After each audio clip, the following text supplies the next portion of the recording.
There are bad villains and of course good villains in FNAF. What makes a villain bad? So let's rank them, worst to best. Let's go. So before starting the video, I want to quickly say that Lolshak and M-Dude from the FNAF world and also the Freddy in Space games will not count in this list. They're not really villains, but at the same time they kind of are. So let's move into the actual villains, starting off with the worst villain in FNAF. This is Vany. Now Vany had a lot of potential. The character was really built up in the events of Help Wanted. But then Security Breach came out and all that hype, all that speculation just turned into a combined 5 minutes of in-game screen time. And I've said this a lot in my previous videos, and I will continue to say that Vany is the most underutilized character in FNAF history. It's pretty evident in the way she was built up in the previous games, and all of a sudden we got her and it just did not work. The control aspect of Vany, the fact that she is controlled by William Afton, I think is the biggest critique I have about the character.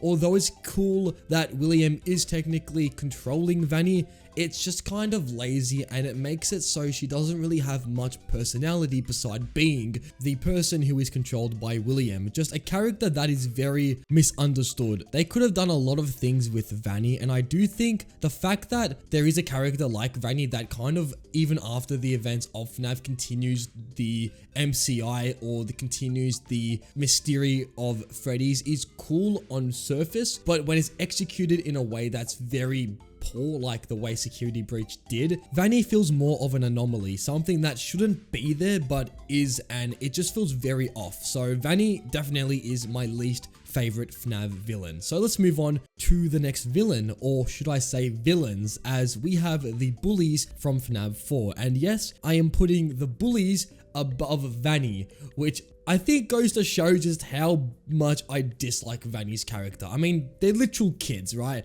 They're just bullies. They just goof around. They do it for fun. And I think they have more character than Vany. That is saying a lot. But anyways, the bullies act as FNAF 4's antagonist, as pretty much during the game, the bully, or Mike Afton, as pretty much everyone has come to a conclusion this character is Mike Afton. The character acts as a traumatizer, someone who preys on the poor crying child's fear of the animatronics and continues to traumatize our character through the events of FNAF 4. And the bullies come up with a plan that involves chucking a kid into a jaw of an animatronic, highly dangerous to be around humans. Pretty neat plan. The jaw of Fredbear would collapse and bite the frontal lobe of the crying child's head open, which is a very traumatizing incident. And I mean, they don't have much character beside just traumatizing the kid and making his life absolutely miserable. Well, technically they start the whole FNAF timeline with this obviously massive incident. William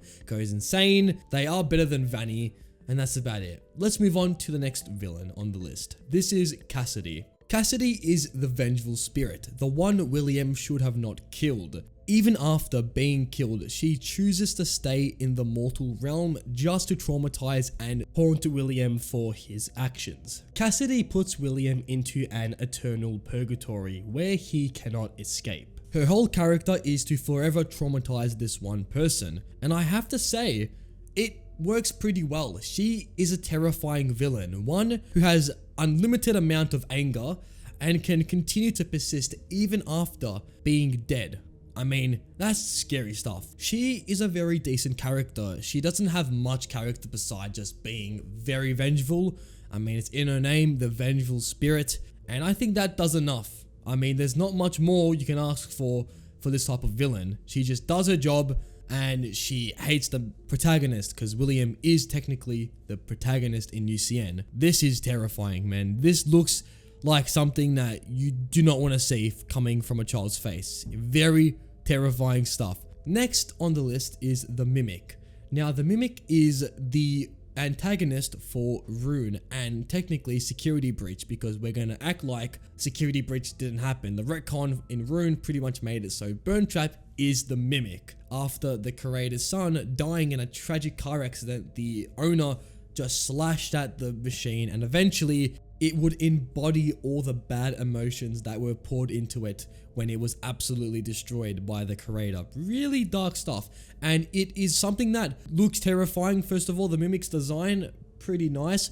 And the fact that it decides to stay in the pizzeria to lure its victims, that is very bad. The Mimic acts as the final boss. It has full control over all this technology in this pizzeria or pizzaplex. It has control of absolutely everything in the pizzaplex. So next on the list is the Blob. The Blob is a little bit more interesting than the Mimic. It's an entity that is a combination of all the animatronics in all the games, and the Blob acts as kind of the definition of agony. It has all the pain that all the animatronics victims went through, and it's all stored in this one amalgamation, and it's just very terrifying. Also, the Blob might just have one of my most favorite designs in the whole franchise. I just have a fascination with the Blob and the way it just has every animatronic mixed in its own being. It's very cool stuff. So the number 2 spot, this is going to be Enid. Enid's character is one that I really find interesting. Now, the way the game's portrayed Enid is that it just kind of wants to become a human. It wants to escape this underground bunker which the thing's been stuck in for so long. It does so by combining all the animatronics, all the spirits into one being, and then it obviously does the scoop thing and we end up becoming Enid's shell. Enid just has a really eerie vibe, and it feels like it's always watching you, always wanting to just jump scare you. It's a character that I find very interesting, and the way some VHS tapes show Enid and the beast that it can be like interpreted as, I mean, some of the stuff I've seen with Enid, with the work from Ridge Animations and the way they went around showing Enid as a beast, I mean, it's a really cool character, and it's a villain that I've always found very interesting. And last on the list is William Afton. I mean, this character is the central bad guy of FNAF. There is no FNAF without William Afton. This character is so beloved by everyone in the fan base. It's a character that has been through the most, has some of the most interesting concepts. I mean, the spring lock is, you know, it's a bit goofy, but it's also a very terrifying concept. Like, William does so much evil stuff throughout the games. The fate of William Afton is just so horrific, and I mean, the spring lock scene is such a really glorified moment, and it's one of the best moments in the whole franchise. Just the way William, after doing all those horrific acts, gets absolutely destroyed by Springlock's suit. It's an insane scene, and William by far is the best character or the best villain in the whole FNAF franchise. So that's been my ranking of all the villains in FNAF. If you enjoyed, smash a like, and on screen here is another FNAF video you can go watch. So check that out if you enjoyed this one, and until next time, take it easy and goodbye.